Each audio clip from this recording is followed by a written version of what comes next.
Hey everybody, my name is Milton, and today we're going to be talking about miniatures, cheap miniatures, terrain, and cheap terrain, and how you can do it quickly and efficiently for your gaming table. Let's get going.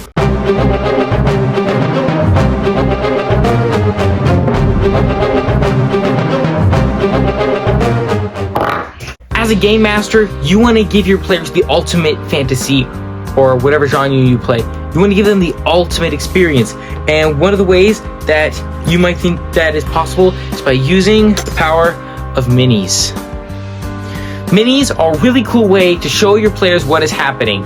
Some of my personal favorites that I own are my Manticore, DC Batman miniature, a Dragonborn Cleric, and my ultimate favorite, the Rogue in a Bush. These miniatures can give us exactly the feel that we need for certain genres, but if we're not really skilled with soldering and painting, we might be limited to the imagination of the person who made the miniature, which I'm not saying that those people aren't imaginative, I'm just saying that we are restricted to what they do.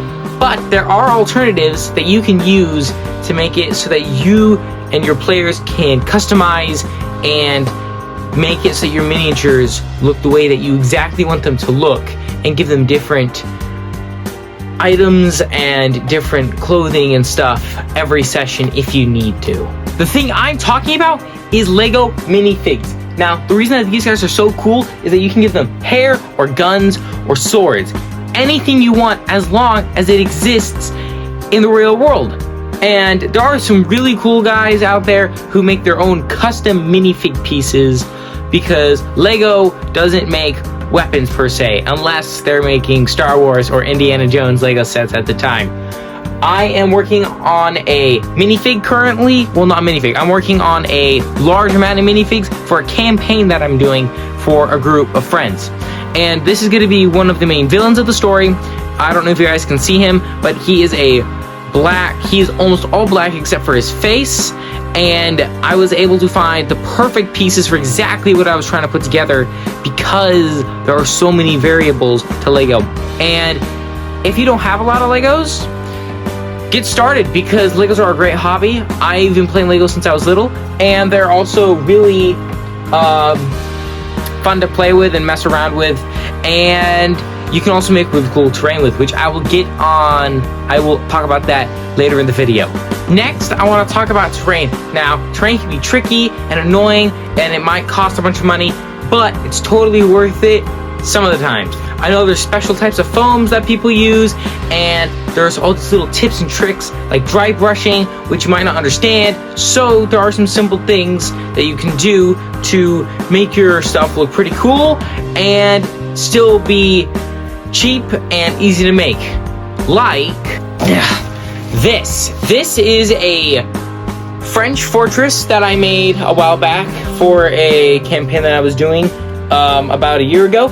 It is super simple. All I did was I covered the entire top of this piece of cardboard with glue, and then I dumped a bunch of dirt on top of it with tiny little rocks, and then I took concrete and I used that for this road here. And this entire thing is made of cardboard, dirt, glue, and kebab sticks. And it took a while, but it was totally worth it. It's great for miniatures, and my friends loved playing on it. And you guys can do something similar to this. And if you want to make higher ground in it, you can just stack pieces of cardboard to make higher ground. I was lazy at the time, so I didn't really do it that much. I only did it for these little spots where I was like, oh, it won't make sense for these spikes here to be sticking out of the ground unless there was a bunch of dirt piled on top of it. So I ended up doing that there. And after that, I got to wondering, what else can you do? What else can you use for making miniature builds or for terrain? Now, I've used rocks, I've used cardboard boxes. One time I even used a blanket for ocean. And I love the creativity that people use when they're missing a piece of terrain. So One thing that I use often is a whiteboard. A whiteboard can be used to draw different terrain. You can use it like a map, and you can do whatever you can draw, depending on your skill. But it's super easy to do, and there are special ones that you can buy online that have a grid on it so that you can tell the distance, or you can just use a regular whiteboard. I used to have a dungeon map, but it got destroyed, so I don't have it anymore. So yeah, there's that. And then, just like how using Lego Minifigs is useful, you can also use Legos. Using Legos is a really good idea because you can build whatever you want, and you don't have to keep it permanently. You can reuse the pieces for other sets and other maps. One thing I did for an image that you saw earlier in the video with that minifig that I made was this. This I used as a backdrop, but it can also be used as like a storefront in your adventure. Or this is something my brother made. It's like a post-apocalyptic gang base, I think is what he said it was.